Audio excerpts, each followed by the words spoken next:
清源場鬧罷工，刺背男話打倒四川。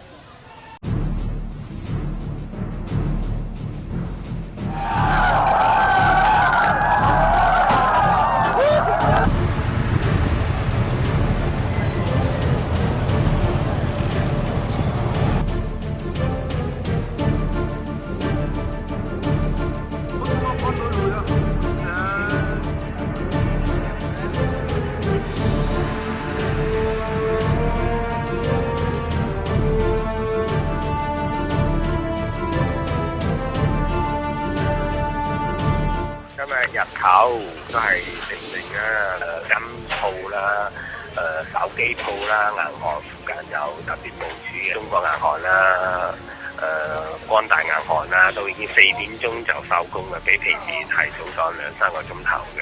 咁就金鋪又係有間好大嘅金鋪咧，成日都冇開門添。到傍晚咧，咁就啲警方跟部署啦。咁就今日見到新嚟咗一批由廣州偷渡嘅公安啦，同埋防暴警察啦，咁我估計有5000人，有啲仲帶埋呢個出嚟彈槍嘅，部署晒所有主要道路，同埋今日佢哋又重新部署係深入咗啲巷底啊，夜晚啦而家10點幾，個市面氣氛就平靜好多，因為啲工人就可能見到大班公安支援啦，所以縮晒入宿舍唔敢出嚟，咁就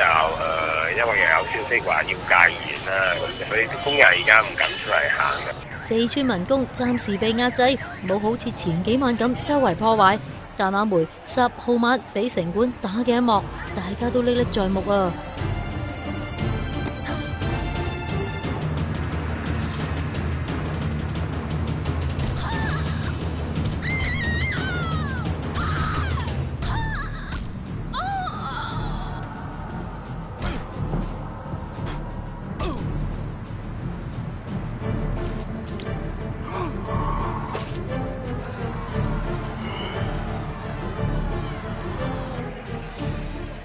有人喺網度發動工人罷工，當局急 call 工廠負責人開會，要佢哋安撫啲工人。